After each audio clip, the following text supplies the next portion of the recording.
Welcome back, Patriots, for another episode of the Bald Brad Show, where we cover various news that you need to know about heading into your workday, heading into the week, heading into maybe your next podcast after this. We go over a bunch of different news. It's a different type of show, folks. We're a morning show, meaning this is jam-packed full of energy. This is not a dud. Sound the alarms. We got a lot of stuff to cover, but always appreciate the Patriots knowing that we're going live at 6 a.m. Pacific Standard Time each and every day. If you could support us by hitting that like button if you're seeing this show, whether it's on recording, whether it's live, we would greatly appreciate you and all the help that you give us already. And we do have memberships if you would like to join. That pricing is right over there. $2.99 is our bottom tier. Yes, we do have coffee. Forgive me. People are saying, Brad, no coffee sip. You want the sip? I'll give you the sip. I mean, there is nothing like a nice cup of coffee in the morning. What would life be without coffee? It would be hell. It'd be absolute treacherous hell. Now, the only thing that can make it better is if you're on a camping trip. It's nice breezy outside, right? The kids are still sleeping in the camper or the tent or just on the ground. And you're just out there peaceful, quiet, sipping on your coffee. That is old Americana, baby. That is the good stuff. The real good stuff. All righty, let's get into the news. Well, we have big news because the FBI is finally going after two of the biggest players in the Trump-Russia hoax. Finally, we might get some answers. And this is former CIA Director John Brennan and former FBI Director James Comey. And after years of conservatives like me, conservatives like Dan Bongino sounding the alarm about the deep state, it looks like justice might be coming for those who tried to take down President Trump with lies and conspiracies. Now, the reason why this all matters is because these investigations signal, hopefully, a turning point in exposing corruption within the intelligence community and, fingers crossed, vindicating Trump's claims of being targeted by politically, some would say, motivated witch hunt. Witch hunt!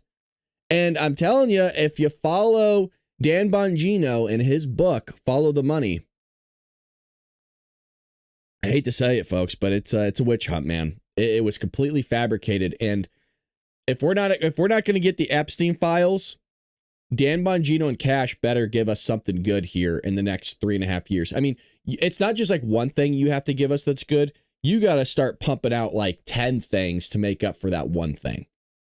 So I hope they got something ready to show sooner or later, because what's going on with that Epstein stuff, we're still not happy about. Dan and Cash, we love you, but what the hell?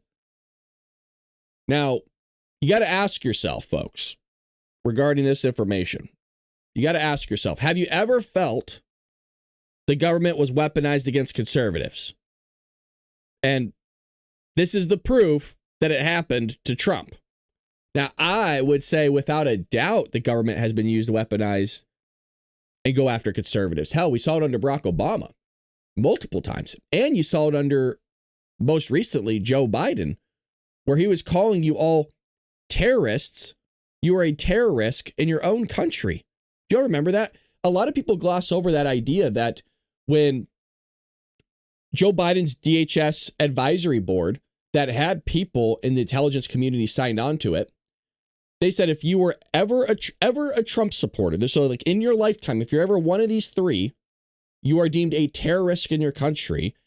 So if you're ever a Trump supporter, if you ever served in the military, that one blew my mind, or if you are in some way, shape, or form religious, it doesn't matter what faith you follow. If you are any one of those three, you are a terror risk in your own country.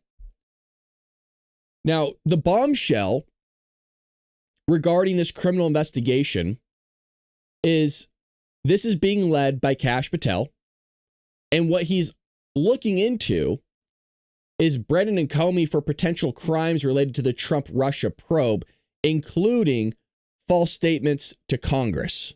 Now, we're going to say alleged false statements to Congress. You have CIA Director John Ratcliffe referring evidence of Brennan's misconduct here. Brennan's misconduct to Patel, triggering a criminal probe into Brennan's actions. Now, the details on Comey's investigation, this guy who we all know that didn't want to charge Hillary Clinton, are a little less clear, but described as part of a conspiracy with Brennan that they might be working together. Now, if you're like, well, I don't really remember what this is kind of stemming from, like, where's this all coming from? The investigation stems from a classified CIA, quote, lessons learned review all the way back from 2017 intelligence community which alleged Russian influenced the 2016 election to help Trump. The review exposed what was called procedural anomalies and politicalization by Barack Obama's air officials. Now, I would say this is long overdue because the deep state and the figures within the deep state who abused their power to undermine Trump's 2016 campaign and presidency should be held accountable. And I haven't seen Pam, Bondi, Cash, or Dan really hold anybody accountable other than, and I got to make this as a big deal, other than the drugs and the illicit sex stuff that's going on around the world. Look, they've been doing some big busts. I got to give them credit. It's not like they're not doing anything. Now, Pam Bondi, I haven't really seen her come out and get anybody big or do anything wild. I haven't seen her going after any of the people that are harassing the federal agents. I haven't seen none of that. Now, if you guys remember, do you guys all remember the Steele dossier, however you want to pronounce it, which was a Clinton-funded smear campaign, and this guy didn't want to do anything about it. For those on audio, I am circling former FBI Director James Comey. So let's take a little walk down memory lane because this is a big deal, and this could unpackage through a discovery phase in the investigation a lot of stuff. The Steele dossier, funded by Hillary Clinton's campaign and the DNC, mind you, through Fusion GPS, was filled with unverified claims about Trump's ties to Russia. Some guy was paid off by the FBI to say something, and then they ran with it as if it was truth. Isn't that a wild thing? One person said something, and they go, this sounds legit. As the guy snorting crack cocaine off a dog's ass. Oh, yeah, he's legit. It was debunked by the FBI before Trump's inauguration and later discredited by special counsel John Durham's 2023 report. The CIA themselves reviewed that Brennan, Comey, and then DNI James Clapper, y'all remember those because some of those names should sound very familiar to you, pushed to include the dossier in the 2017 ICA despite objections from career CIA analysts who claimed it internet rumor and warned it would undermine the report's credibility.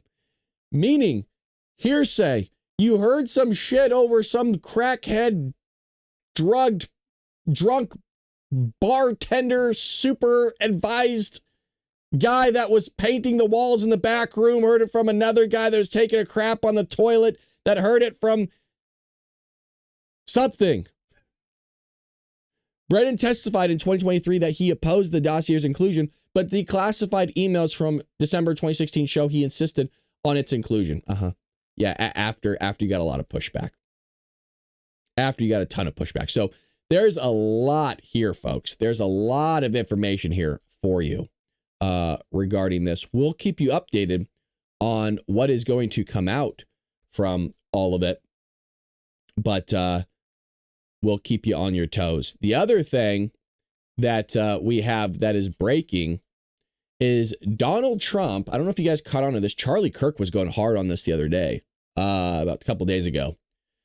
Donald Trump was going hard, allegedly behind the scenes, regarding giving amnesty. And no, I'm not kidding, folks. This was crazy. And I told Charlie Kirk and his team, because I got connections, that look, because they asked, like, what, they asked the audience, they're like, oh, what would you what would you do if Trump gave amnesty? I said, I would probably leave the Republican Party. I'd probably move over as an independent, because then you actually literally, I don't think really hold any of my values. You're actually not doing anything I really wanted, other than those few things of like actually securing the border, which is secured with the military, but that can't go on forever necessarily, because you're going to have some sort of Democrat in there that's not pro-military, it's not pro-police, and doesn't want to do anything, doesn't want to secure the border. So at that point, you're really actually useless for me. What, you cut my taxes? Okay. I mean, that's it. So you have this article here where the question was to deport or not deport, and Trump's balancing act on immigration and farming. So President Trump was in somewhat of a hot seat the other day, and you might have not realized it because of the floods that were happening in Texas.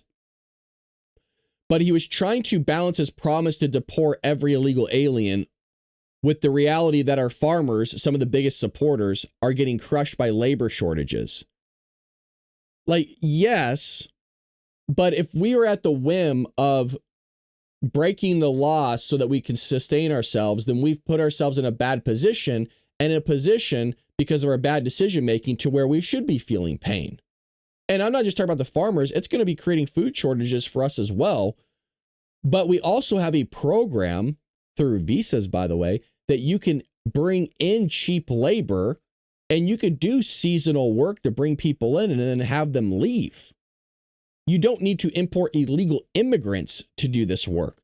That's what that talking point always blew my mind, that, oh, we have to have illegals here to do this type of work, when we already have visa programs set up so that we could bring in and import cheap labor to, say, do this work, and then leave when their visa's done.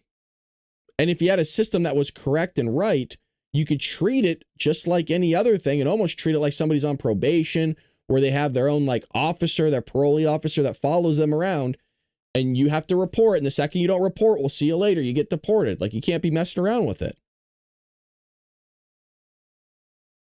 Well, these farmers are some of his biggest supporters, and they're getting crushed by labor shortages.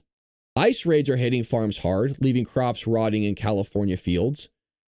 And you got to ask yourself, is this the America First policy we voted for, or a misstep that could hurt our food supply and rural communities?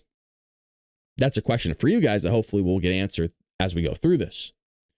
So why it matters here is there's a conflict between enforcing immigration laws and protecting the agricultural economy, which is a key issue for conservative voters in rural areas who supported Trump overwhelmingly in 2024. I mean, that's why it matters. You might think, well, here and there, and you might have your own opinions, but that still doesn't break the matter of fact here. So do you think Trump should stick to his guns on mass deportations, even if it means higher food prices and empty shelves? I got to know your thoughts, folks. Put in the live chat. I see you in there. Patriots. But also, we got a comment section. And if you're watching this on recording, let us know. I read the comments. Now, here are the key details that are broken down into this article. The Trump administration initially paused ICE worksite raids on farms, hotels, and restaurants last month because there was complaints from industry leaders about losing reliable workers. However, DHS reversed this pause because I think there was a lot of pushback, resuming raids to meet Trump's goal on the largest mass deportation program in history. Now, Trump was floating a farmer responsibility plan, is what they were calling it. And what farmers would have to do is they would have to vouch for long-term undocumented workers. And what do I mean by long-term? 10 to 15 years to stay legally, pay taxes, and work without citizenship. Now, when he was floating this idea, he didn't say the word amnesty, but that's what this is you're giving people who've been here 10, 15, 20, 30 years amnesty, and that their employer are the ones that are vouching for them, like, hey, this guy's a good guy, doesn't do anything wrong, has been here forever. My question is isn't the whole purpose of the labor being cheap is the fact that they aren't citizens? I mean, again, it's something that very few people talk about, but isn't the fact that they aren't citizens the whole reason as to why something is cheap labor? Because we are saying Americans, in air quotes, don't want to do that type of work? Well, then the second that you give them legal status, in theory, why would they ever stick around and continue to do that job when now you've opened up the doorway for them to get work everywhere else? Because when they get scanned, they are now a legal citizen and they don't have to do that work anymore. There you go. You don't have to provide them benefits necessarily. Well, once you get them to be legal, guess what happens? Well, all of a sudden, that sucker's going to shoot up through the roof in price. Now, this could involve a new work permit system is what they were floating around just out there in the ether. It wasn't like they had mocked up stuff, though there was no concrete policy that has been announced. This prompted the Agriculture Secretary, Brooke Rollins, who supports Trump America First agenda, but she emphasized, this is important, no amnesty. This is huge. This is what the article is talking about, and she just came out. This was like 24, 48 hours ago. She emphasizes no amnesty and a shift towards automation and a 100% American workforce. And she claims deportations are being prioritized to avoid severe disruptions to our food supply. Now, that's a very interesting way she phrased that, so I want to read that to you again. She claims deportations are being prioritized to avoid severe disruptions to our food supply. What that's telling me is we're still going to go after farm workers, but only to the capacity at which it doesn't affect our food supply, and we might prioritize deportations elsewhere. That's what that reads in a very crafty way, which I don't like that. That's very political, in my opinion. And that's treating us the same way the Biden and Harris administration treated us, as if we're idiots, that we can't read between the lines. I don't like that, by the way. That pisses me off. I hate somebody treating me like I'm stupid, and I hate somebody being crafty with their language that if you don't listen carefully enough, well, shame on you. I don't like that. I can't emphasize how much I was hearing from people who know people inside the White House that there is a massive campaign right now, and please listen carefully because this comes from reliable people. There's a massive campaign to try to get Donald Trump to do mass amnesty, and they are pressuring him hard, is what I'm hearing. Extremely hard. I will leave the Republic. I will unregister as a Republican. Not that anybody cares, but that's what I will do. If that happens, I'm done. And I will go over to. I'll go independent. I'll go to somebody else's party. I don't give two bleeps. And I will do everything in my power as the Ball Brad show would shift, and I would kick the shit out of Democrats and Republicans and Trump for doing this. It's not a good move. The fact that they're even floating it is crazy. Is crazy when you have the majority of the country in favor. Matter of fact, let me find it. In favor of these deportations. And it doesn't matter. There was a poll, and CNN covered it. There was a poll that they showed where it was like, no matter which way you looked in terms of what outlet you're watching, they all show the same thing. So check this out. Deported all immigrants who are here illegally, 55% the New York Times, Marquette 64%, CBS News 57%, ABC News with a slightly different question 56%.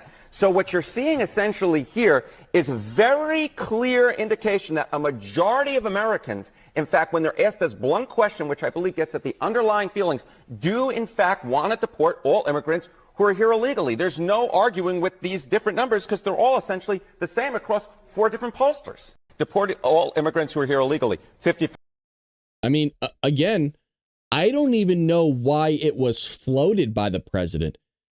What Trump will do is he'll do during rallies, he'll say something, and based on that reaction from the crowd, it's like a quick, dirty, free poll for you that if your own base doesn't support it, then probably nobody else is going to support it either. And when he didn't mention the word amnesty, but when he was talking about this, deportations and possibly not giving deportations, the crowd was not into it. The crowd they didn't boo, but they went kind of silent, kind of that side eye deal. Like, what? Like, what the hell are you talking about, dude? Not cool. Now, here's the thing. Where are we at in this article? Okay, so we got that. All right, now we're down here. You can kind of read as you go. I'm trying something a little bit new here. Now, the USDA estimates about 40 to 50% of U.S. crop farm workers are undocumented. And now California, if you didn't know, is a massive producer in terms of agriculture for the country. You think of California as people taking crap in Hollywood Boulevard and all that stuff, which is all true. But you got to go to middle and higher California. You get a lot of crop. Now, California's agriculture, just to give you an idea, produces over 75% of U.S. fruits and nuts, heavily reliant on this labor. Now, there's a lot of automation that's coming up that's going to put these people out of work sooner or later. That's going to be cheaper and hopefully allow these farmers to even be more efficient than hiring cheap labor. Now, I give Trump praise for listening to farmers because that's a conservative base right there. But the question whether his temporary pass idea risks softening a hardline immigration stance, and it does. So, allegedly right now, this is not going to take place and is not going to happen. But the fact that he even brought it up, I'm not a fan of. I didn't like that very much. Big no-no, me no likey, me not happy. We do have some updates regarding the Epstein Files for all of you. But if you like what you're hearing and seeing, please make sure that you hit that like button. Appreciate us. Miss Mom says we have farm visa migrants that come to our town every year to pick strawberries. They work hard, don't cause problems, and are here legally. The same families have come through for years. Yep. It wasn't uncommon. And it kind of sucks for the kids because usually when they bring their kids with them too, they put them in the local school system. And so usually they're not able to make friends. I mean, this was a known thing. Even when I grew up in I grew up in Southern California. And when you would take Catella down, Patel is like one of the longest streets in like LA, Orange County. It kind of goes through both. And there, I always talk about this to my wife, is I grew up where there was strawberry fields on both sides of the road. There wasn't all these businesses like there are now. There wasn't all this stuff. So when I would take Catella down, whether I was going to school or going somewhere else, it was nothing but farm fields around me for probably the early part of my life. And then obviously that changed over time, but it wasn't uncommon to emphasize and see what you are writing right there of people coming in, they're importing work, and you have this kid sitting in your room for a while in your classroom, and then you don't see him anymore. And then he comes back like the same time the following year. You're like, what the hell? Like, what are you doing back here, dude? I haven't seen you forever. Well, his parents came here, make a little cash, and then they leave, and then they come back and then they leave.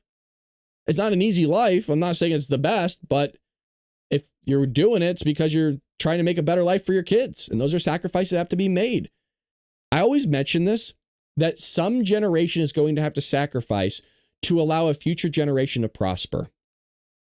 There's always going to have to be one. The question is who is it going to be?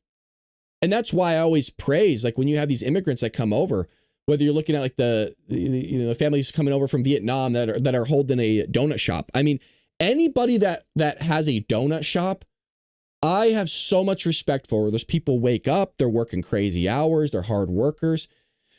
And there's a family that I used to buy donuts from, even when I was in high school, and they're from Vietnam, which is why I'm using this example.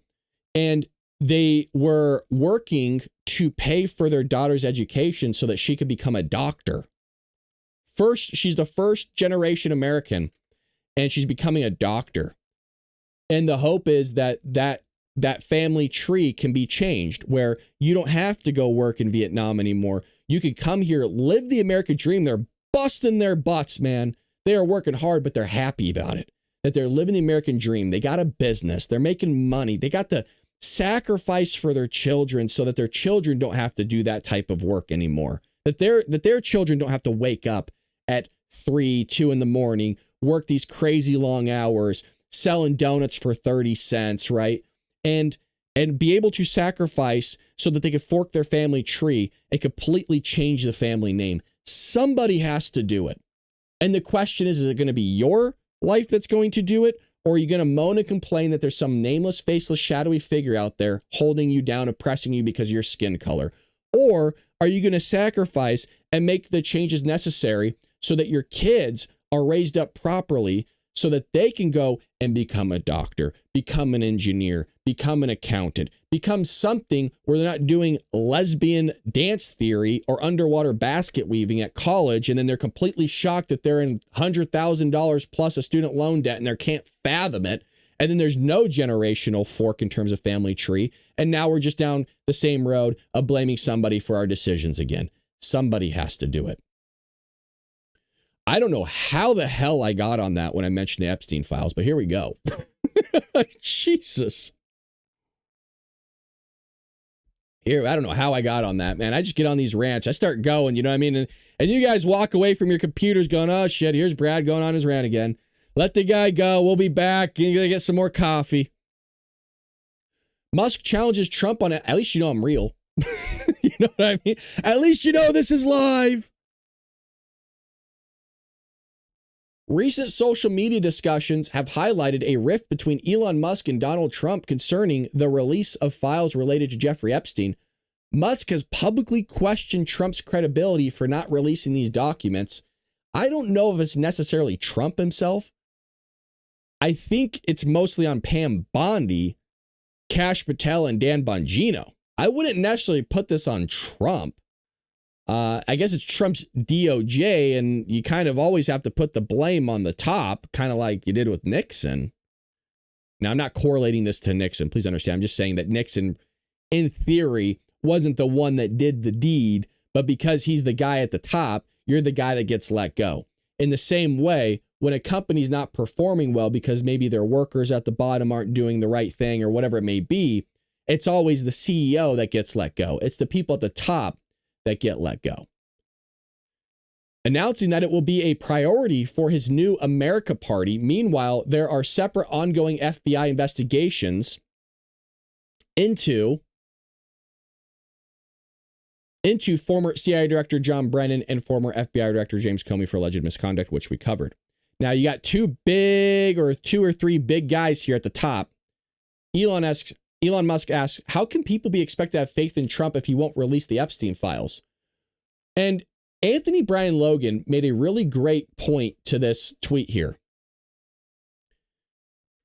Because the Epstein files doesn't put food on the table. At the end of the day, I'm going to ask all of you. Mind you, money talks. Would you rather have your tax cut? And be honest with me, please. Be honest with me. And we're not going to get into morality here. Would you rather have your tax cut or the Epstein files? Now, you would want to have both. Don't get me wrong. I wanted both too. Okay, I'm just asking, which one would you rather have? Would you rather be able to save a few $1,000s that's going to impact you directly, or the Epstein Files, of which aren't going to impact you directly?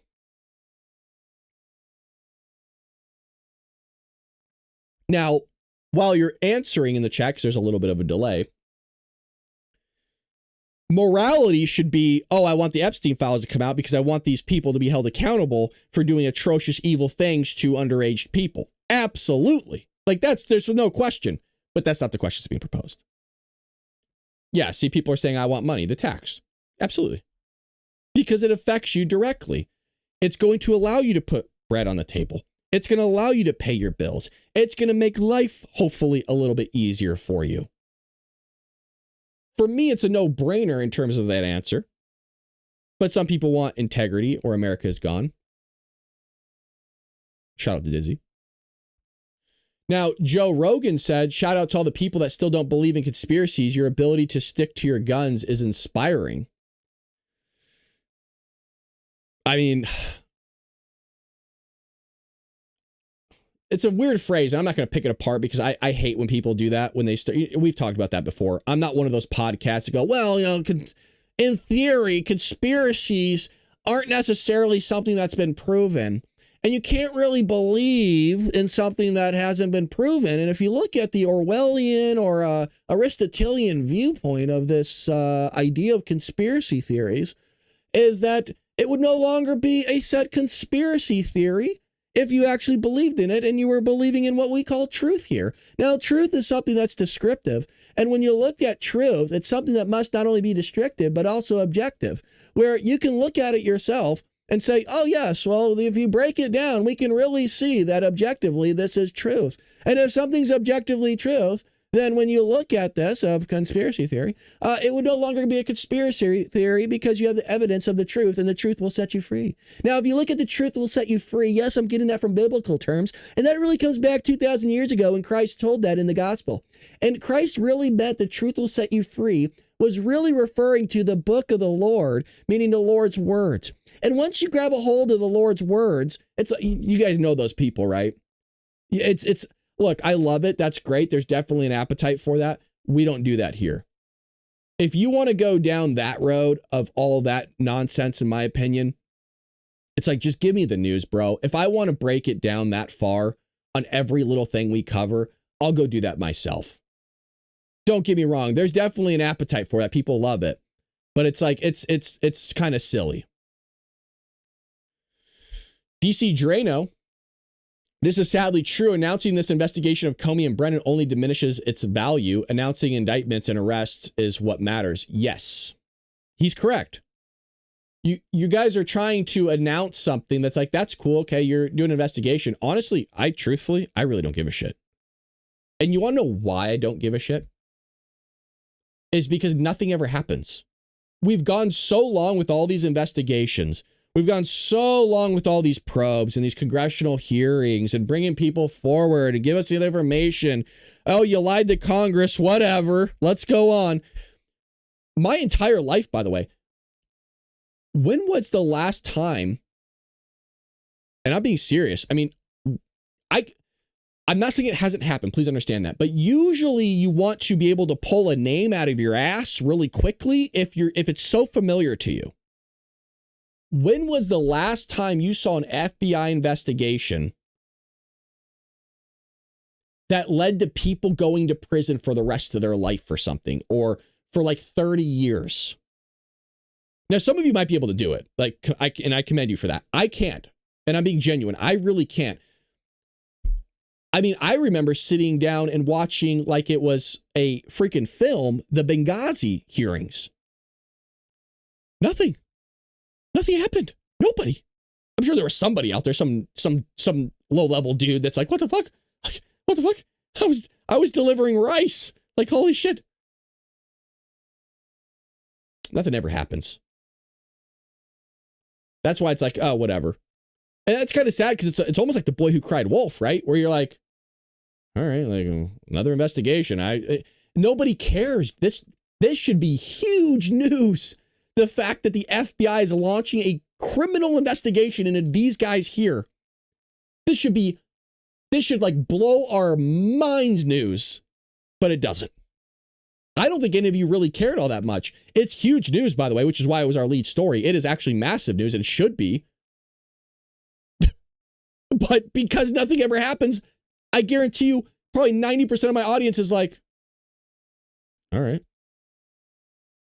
Okay. Why everybody else is still on the whole Jeffrey Epstein list stuff 2-3 days later. Yeah, only J6ers. Well, there's a good one. Yeah. I suppose you're right. Let's see what they have to say here. What we have seen is corruption at the highest levels against President Trump. The deep state threw everything at him to prevent him from coming back to this big, beautiful White House behind me. And he prevailed, and the truth must come out. And this administration is totally committed to transparency and to justice and to accountability.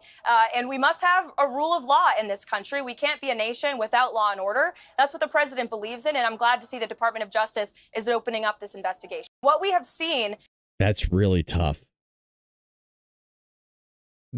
I'm going to play it again because it's really short. But what I want you to do is just pretend as if she's... How do I want to phrase this? This is her standing out there on the White House lawn talking to Fox News right after they're saying there's no client list. There's nothing that we can go on to even indict someone, criminally go after anybody regarding Epstein Files. Is corruption at the highest levels against President Trump. The deep state threw everything at him to prevent him from coming back to this big, beautiful White House behind me. And he prevailed, and the truth must come out. And this administration is totally committed to transparency and to justice and to accountability. And we must have a rule of law in this country. We can't be a nation without law and order. That's what the president believes in. And I'm glad to see the Department of Justice is opening up this investigation. What we have...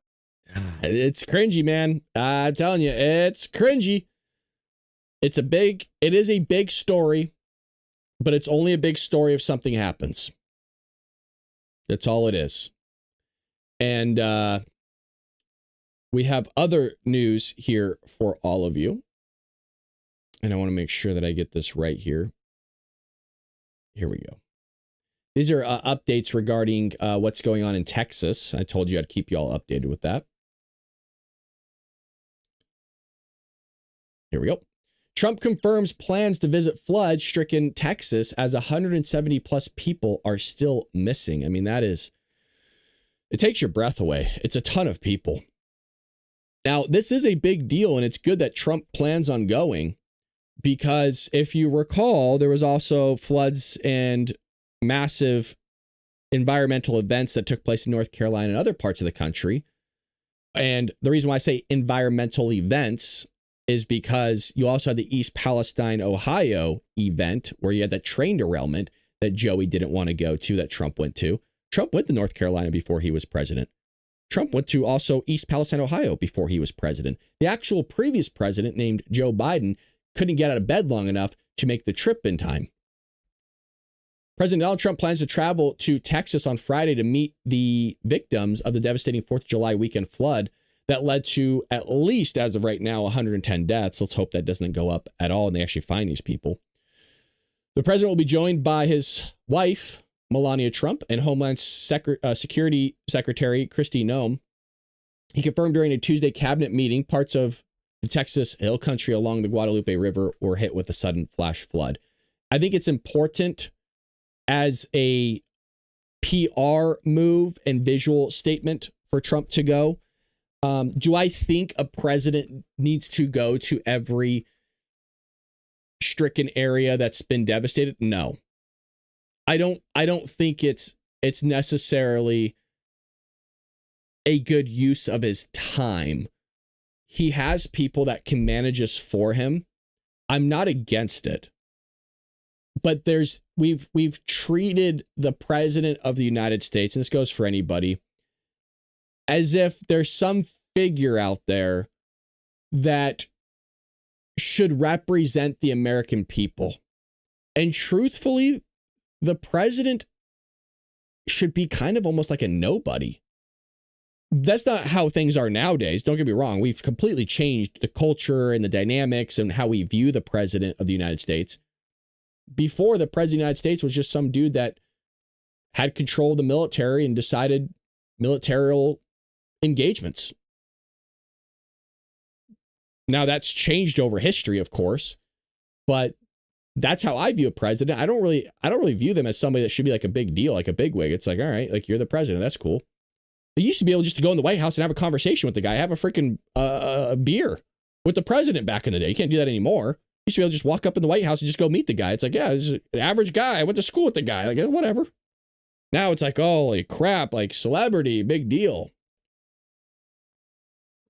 So we have that there for you. Updates on the Texas flood. And they're saying if you guys do want to donate to the flood itself, the victims, is try to do it locally. They're actually saying don't go through the Red Cross. It's funny that people are saying that nowadays because the Red Cross doesn't exactly know how to distribute the money in the same way that those local donations do. They know where the money should go. They know the places to send it. They're familiar with the area.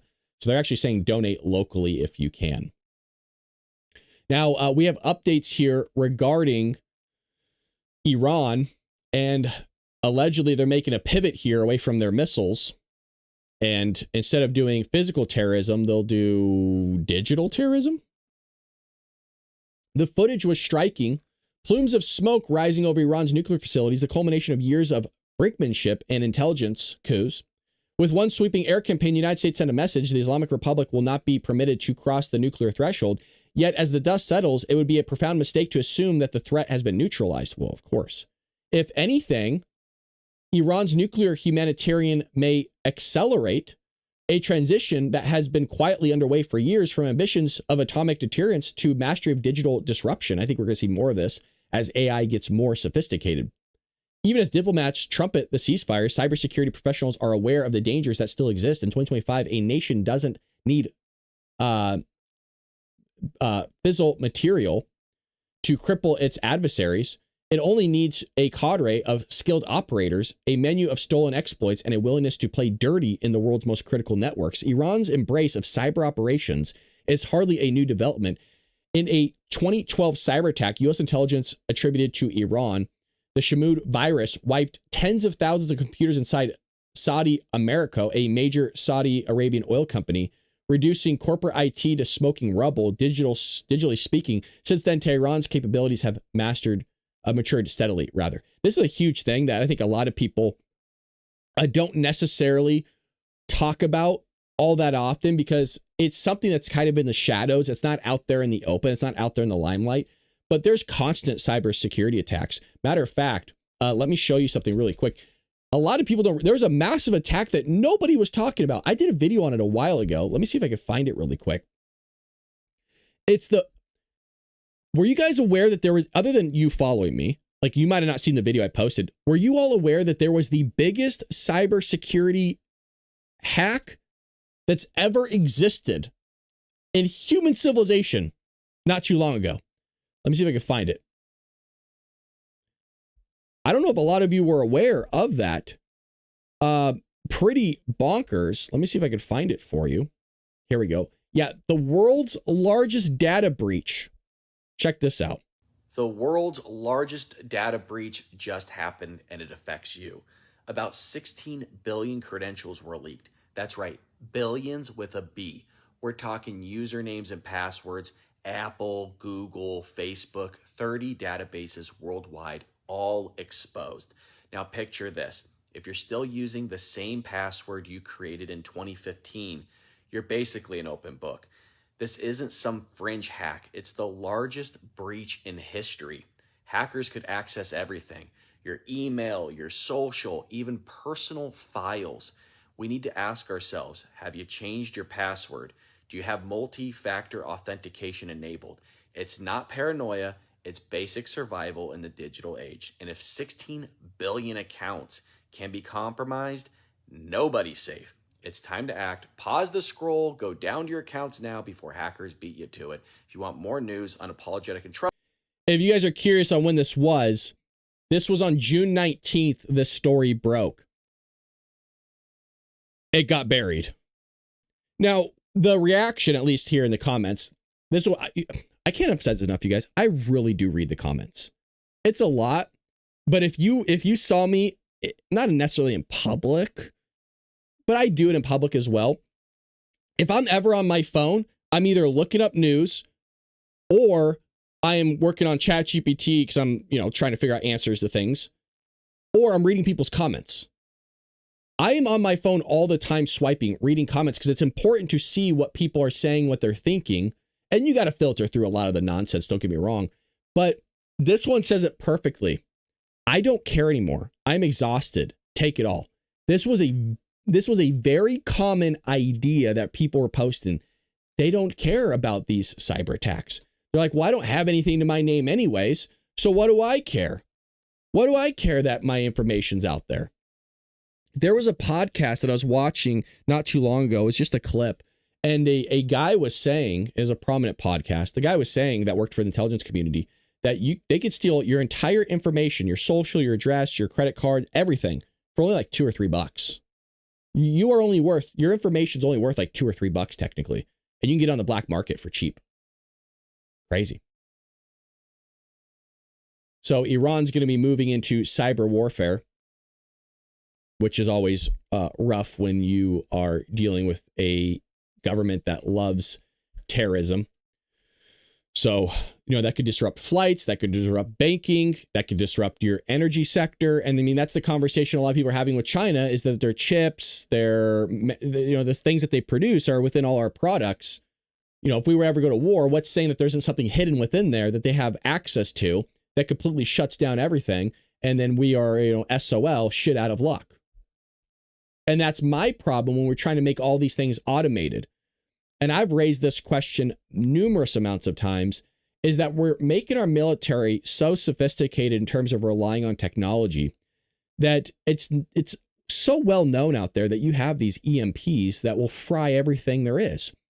So if you're running everything on technology, like chips, anything that has a chip in it, that bothers me as somebody that if you're reliant on that, well, all you need to do is launch a massive EMP and that sucker's fried. Well, now you're effed. And that was the big problem I had when Kamala Harris and Joe Biden wanted to electrify our vehicles in the military. Like, you don't think that there's countries that will develop EMPs that they can launch off from drones or whatever it is, and you're completely screwed? I don't like that. It's fearful for me. I don't think we take enough measures for our safety than what we should be. I really don't. Like, we spend a lot of money on defense, but why is our electric grid dog shit? Our electric grid is archaic. And we're not building more. It's not like we're emphasizing energy. And matter of fact, where's that at here? Trump had a something on that recently. Here we go. Trump skewers stupid green energy hurt our country very badly. Dave says you could build an EMP with electromagnetic loop and a shape charge. Dave, you are drunk. Dave, you're drunk again. And it's 7 a.m. I'm teasing. I appreciate that, though. Probably could. President Donald Trump on Tuesday ripped into stupid wind turbines and solar farms for killing wildlife, destroying landscapes, and being inefficient. The president tore into the green energy industry for over 5 minutes during a cabinet meeting, attacking wind and solar for being too intermittent and reliant on subsidies to be viable energy sources. This is big, and we're subsidizing a lot of things. And the purpose behind that, well, there's many reasons, but one is to try to make it cheaper to produce, but it's not really reliable. There's south of me in 29 Palms, it's quite a drive. You have fields. Let me see if I could find that for you. You have fields. Wind. You'll be driving on the freeway and you'll see these massive farms out there in 29 Palms. Let me see. You would have saw it in the movie with here we go. So this is what you're going to see when you're driving on your way to Palm Springs. By the way, this doesn't even do it justice, but this is what you'll see. And these ones are actually working. Normally, none of them are actually working at all. So there's just a sea of these wind turbines. Look at not working, not working, not working, not working, not working. You saw 3. Normally they're not. And mind you, you see the dust kicked up, which means they're actually wind. Usually there's nothing out there. But all you're going to see is thousands of these wind turbines. Most of them aren't even working. And I've driven past that quite often, and they're not going, which is phenomenal. I'm showing you this because like every video I'm showing, it's like they're all spinning, which normally is not the case. So it's just silly. And those things, as people mentioned, they kill birds, right? They take up a lot of land. Not that you need that land. It's in the middle of the desert, so I don't really care. Wind is a very expensive form of energy. It's very, now they're going to go after Trump for saying that because they're like, well, wind is free. What do you mean it's expensive? You just get it. It's very bad for your beautiful surroundings, the plains and the valleys and the birds dying all over the place. Yeah, but if you're in the middle of a desert, I personally don't care, Trump. It's out there in the ether. Nobody's going to the desert looking for necessarily some beautiful land. Sometimes you are. Sometimes you are. Dave says, I used to do hacking. It's crazy. Or excuse me, Angel said she used to do hacking. Angel, I think, is a woman. I always get that wrong. Sorry, Angel. I think I asked before if Angel was a woman or a man. I can't remember. Can't you guys just put in your names? She's like, my name is Angel, though. Damn it. I love you. So, anyways, he was going after clean energy. And, it has. I mean, this says right here, skewer stupid green energy. Yeah, you crippled our economy. I think maybe cripple's too harsh of a word, but you definitely stagnated it in a way where it would have been booming a lot more if you would just drill, baby, drill. Oh, well, the environment. It's like you don't care that much about the environment. You know what I mean? You don't care that much that the environment's being hurt in some way, shape, or form because you're willing to build all those wind turbines and kill a bunch of wildlife and take up a bunch of land.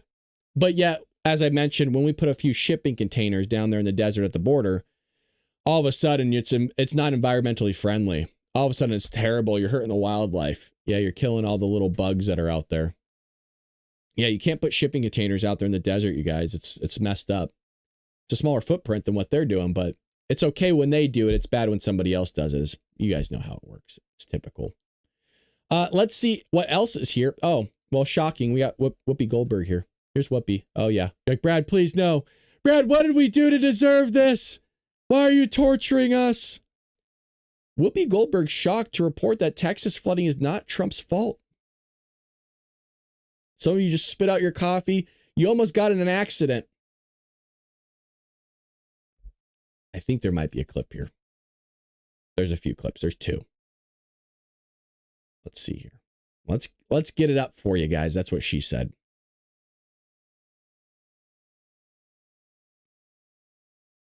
I want to make sure I get the right one. Okay, here we go. Here's where I'm going to end this. What I'm going to say is the conversation is really about, we know that you've been aware because we've had loss of life. Yeah. There. In this particular area. We have talked about the fact that you need to improve your grid. We have talked about all of this. So it's important, I think, for everyone to understand that, and I'm shocked that this is coming out of my mouth.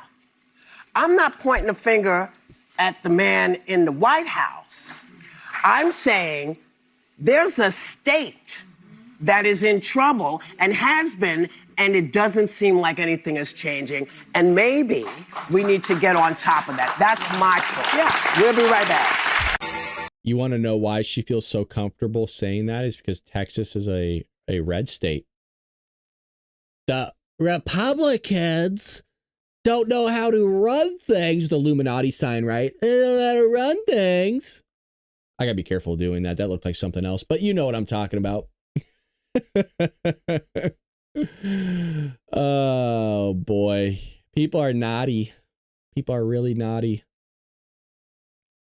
Let me see what else we have here. Like I said, it's a really slow news week. I mean, that FBI investigation should have been bigger news than what it is. Here's some updates regarding Russia. And Russia is unleashing more drones upon Ukraine. Somebody asked this in the chat earlier in the episode, and I didn't comment it on yet, but just shows that I do read the chat. And this person's like, holy crap, I said that like an hour ago. Yes. NATO jets scramble amid Russia's largest drone attack on Ukraine. The question was, or I guess it was a statement, was when we were talking about the amnesty information, the statement was, and we're sending missiles or military equipment, whatever you want to call it, to Ukraine. Zelensky calls for stronger sanctions after 728 drones target multiple Ukrainian cities. NATO jets were scrambled overnight as Russia carried out its largest drone attack yet on Ukraine, launching more than 700 drones. Ukrainian President Vladimir Zelensky said the new massive Russian attack on our cities involved 728 drones of various types, including over 300 Shaheds, I don't even know what that is, and 13 missiles. Most of the targets were shot down or interceptor drones were used. Dozens of enemy targets were downed, and we are scaling up this technology. Mobile fire groups were also active. They downed dozens as well. I thank all our warriors for their precision. You know what's weird? Is you haven't really seen or heard of Russia gaining ground on Ukraine. And we haven't given them any assistance really for a long time. Do you guys remember how it's like, it almost seemed like month after month, Zelensky was coming back for more money, asking for more. For like 2 years, it almost seemed like it wasn't every month, but it almost seemed like it was every month. Like every time you turn the corner, it was like Congress was giving them like another 100 million. Here's another 200-300 million. Here's $1 billion. Like, right? Has anybody else noticed that? And it's been 5 months since Trump's been in office and you haven't gotten anything. And nothing's really happened with it. Is it because the EU is supplying them with munitions? Is that what it is? So here's them putting out a fire. Firefighters put out the fire following a Russian attack on Kiev region. As the attack was unfolding, the military of Poland, which borders Ukraine, said Ukraine, Polish, and Allied aviation has begun operating in our airspace. In accordance with applicable procedures, all available forces and resources at the disposal of the operational commander of the Polish Armed Forces has been activated. Duty fire pairs have been scrambled, and ground-based air defense and radar reconnaissance systems have reached the highest state of readiness. The measures taken are aimed at ensuring security in areas bordering the threatening regions. So I guess there was some sort of fear that this might spill into Poland. I think it was a little, I don't know. I think if Russia was going to go into Poland, you'd know. To be fair, I think you would know. I don't think they're going to, if Ukraine can defend itself against Russia with these drones, I think Poland would know if Russia was going to be serious about going in. It later added that due to the reduced level of threat from missile strikes by Russian aviation on Ukrainian territory, the operations of Polish and Allied aviation in Polish airspace have been concluded, and activated forces and resources have returned to standard operational activities. I think it was a little overkill. I think it was a little much. Now, it's better be safe than sorry. I'll give them that. But I think scrambling the jets. Oh, we got the radar going. We need to figure this out. I don't know. Well, here's something with the Mamdani Bobani Fifai Fomani. New York City socialist mayoral candidate Mamdani once called to seize luxury homes to house homeless during COVID. Check this out. This is crazy. Mamdani, the Democratic mayoral candidate for New York City and a self-proclaimed socialist, is once again garnering backlash for previous comments he has made espousing language seeped in radical socialist and communist ideology. I mean, this is up there with Mao's Great Leap Forward, like Mao's Cultural Revolution. We talk about Hitler a lot. We don't really talk about Mao, who was one of the greatest killers in human history. Mamdani this time is getting blasted for calling on the government to seize luxury condos to house the homeless during the coronavirus pandemic. What? Remember, though, Trump's authoritarian. Yeah, Trump's the bad guy. Remember, it was the Democrats who kicked out veterans from hotel rooms and put in illegal immigrants from Afghanistan and these Middle Eastern countries in those hotel rooms. It wasn't Trump who did that. It was Joe Biden and the Democrat Party kicked out our veterans out of hotel rooms, and I'm never going to let that down. I don't ever want to hear that, oh, well, Trump doesn't support the troops. No. You kicked out the troops. You kicked out our veterans that actually fought for this country. I don't want to hear anything from Democrats.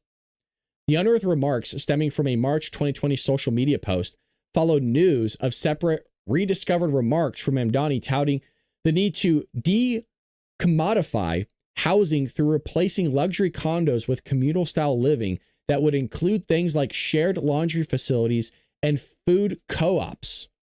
The oligarchs who want us to return to work to goose the stock market are the same ones with thousands of luxury condos as investment properties sitting empty while New Yorkers die on the streets and in shelters.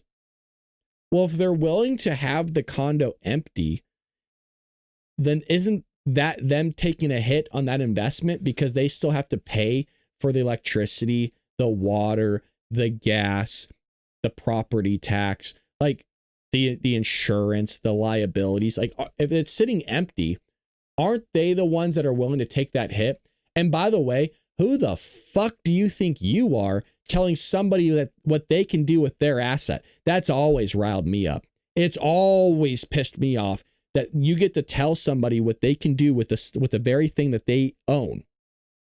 Now, this is where the left and these people that love to debate, well, you know, what truly is an asset? And if you own something, I mean, shouldn't they be able to tell you what you can and can't do with it? I mean, we do that all the time. You can own an aircraft and we tell you what you can and can't do with that aircraft and where you can and can't land it, don't we? It's like that stupid stuff. It's like, you know what I'm talking about. You understand what I'm saying, or you don't, and you're just that stupid, but you're very good at debating. That's why I hate debates. Old school debating's fine. That's not how debates are ran nowadays. If you watch majority of debates nowadays, it's always with the language that somebody's using or the way nobody's actually really honest anymore. If you want to know good debates, read the Lincoln Douglas debates. That will show you what debates were really like back in the day.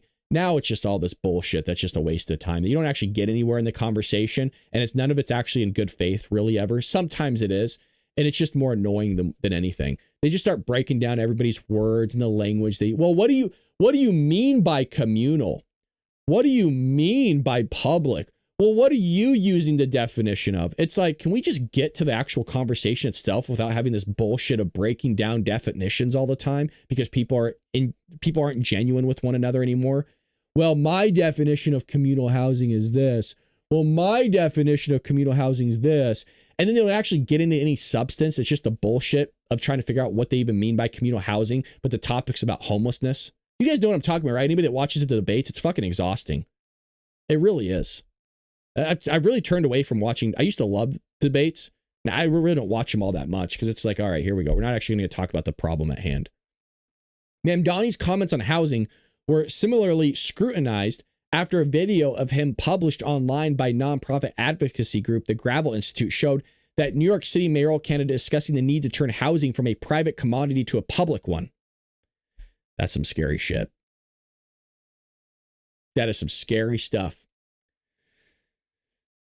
In part, during the video, Mamdani called for establishing community land trusts to gradually buy up housing on the private market and convert to a community ownership. Well, it's where he gets his socialism from. In more simplistic terms, Mamdani explained his housing idea would essentially aim to replace luxury condos with communal style living that would include things like shared laundry, kitchen, food co-ops, bathing houses, pharmacies, lecture halls, swimming pools, and more. Do you want to know why these don't work? Is because It doesn't incentivize creation. It doesn't incentivize hard work.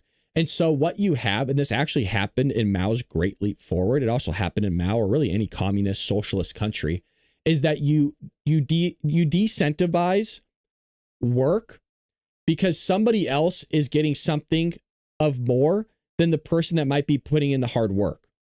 So if I am busting my butt to get something, but I see that other person that's living in this communal style living with me that isn't doing absolutely anything, but they're getting the same amount of services that I am, why on God's green earth would I continue to put in more effort knowing that I could put in less effort and get the same stuff as that other person is in the communal living? It never works out that way because these people live in fantasy world that everybody's going to be putting in the same amount of effort and thus should be getting the same amount of whatever. It doesn't even work that in. That's why I hate when people talk about disparities. Well, there's a disparity in this, so it must be racism. There's always going to be a disparity because that's the way things are in life. Could you run into something where it's 50-50? Yes, but we've in our culture, we've created this thing. And by the way, you see this with the younger generation. They call it equity now, you guys. They call it, it's not just equity, but it's equity of outcome. So that you need to make sure that you put things in place where everybody's outcomes are equal and the same. You're not going to get that because that's not the way natural order and God created things. This is nuts. If we want to end the housing crisis, the solution has to be moving toward the full demodification of housing. Holy shit. This is, I can't believe we stumbled upon this article. This is the craziest article we've seen all day. Here, let me zoom in for you guys. That way you can read it with me too. In other words, moving away from the status quo in which most people access housing by purchasing it on the market and toward a future where we guarantee high quality housing to all as a human right. Have you heard that phrase that in the future you will own nothing but rent everything? It's not the exact phrase, but that's what they talk about. Is that you'll get this from the Great Reset. I think Danielle bought that book. So if you haven't read The Great Reset, I highly recommend it.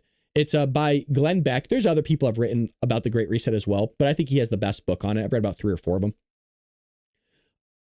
There's this idea, these elites, there's these people, Mamdani's talking about them here. I mean, I would say that if somebody's owning a skyscraper in New York, they're definitely an elite. That those people are evil because they made an investment into an asset that they're benefiting from, hence what the asset is for. Why in God's green earth would you invest into something that's not going to be able to make you something on the back end of making you future, making future payoffs, dividends, whatever you want to call it. Like, what isn't the whole purpose of investing in something to benefit from it later on? Why would you invest in it? Why would you give somebody else your money if you're not going to get something in return? So, in other words, we're moving away from the status quo, accessing people, purchasing, blah, blah, blah, where, well, you'll never own anything. You're just going to rent everything. No, it's a human right to have housing. Everything's a human right nowadays.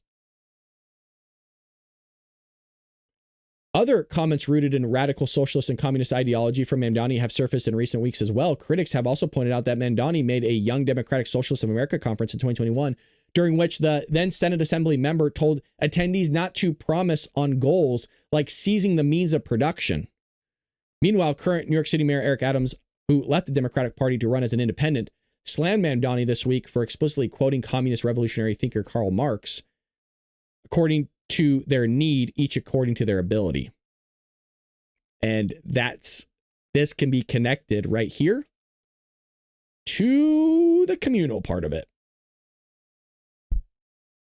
Crazy, man. I say let New York City fall. I don't go there anyways, and I don't live there.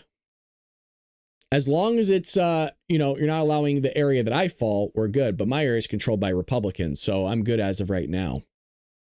Yeah, elite is top notch. They aren't that, just the opposite. Trying to go to the chat a little bit here. Let's see what you guys are saying. Rolling Pony, Canada's too close to the United States. Well, we can't do anything about that.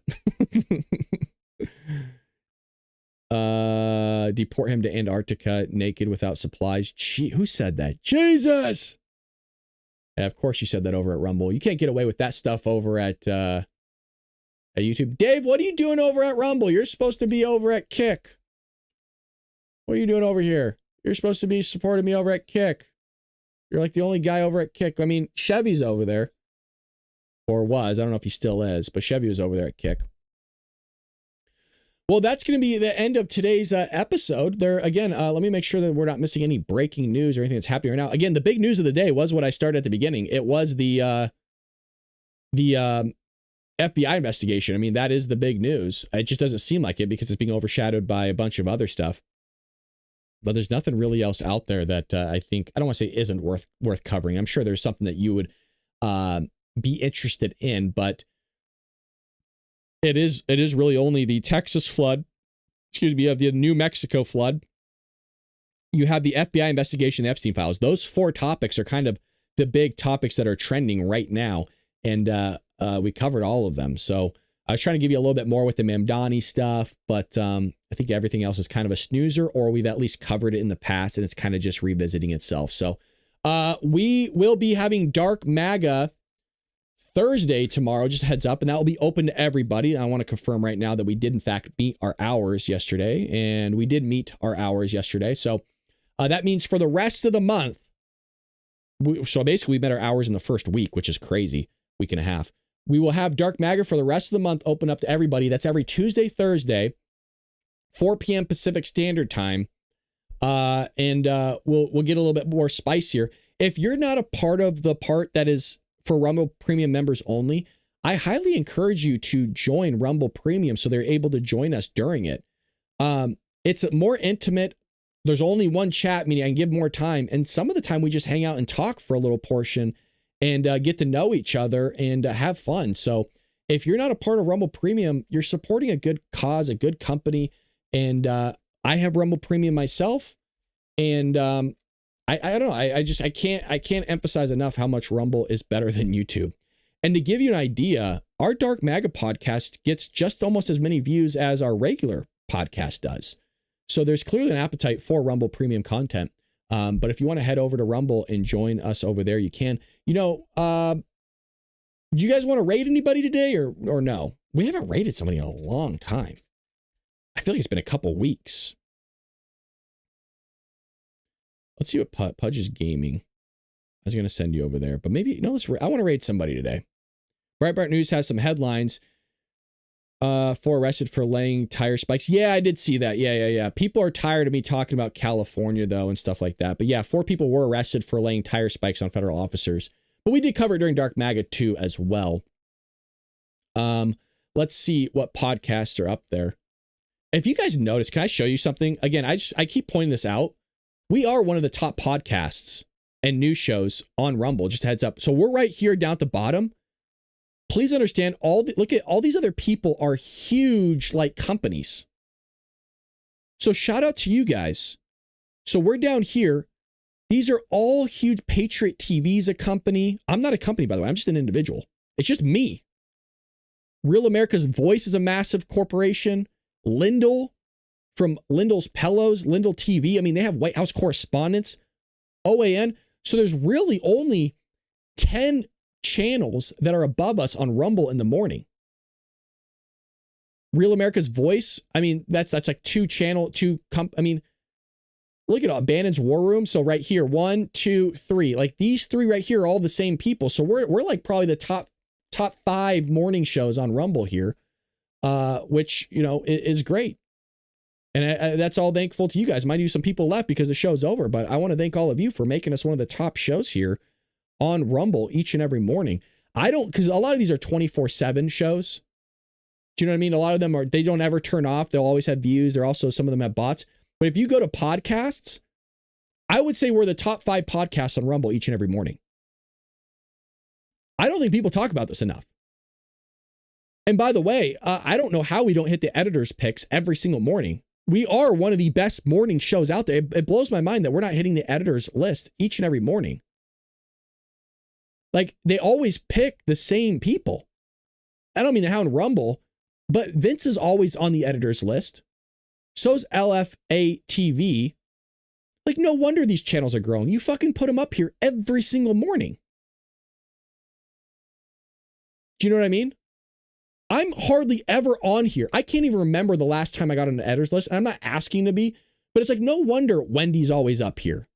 No wonder these people are growing, is because they're always on the editor's list.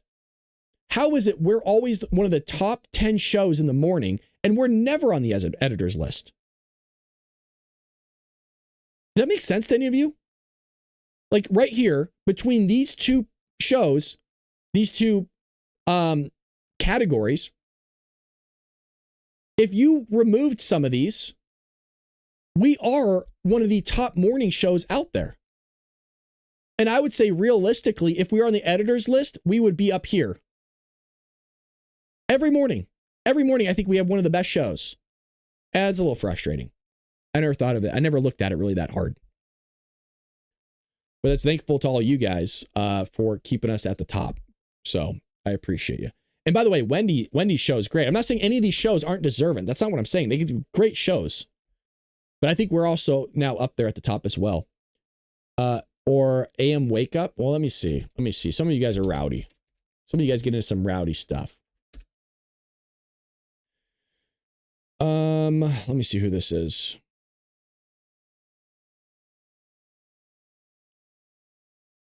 Let's see.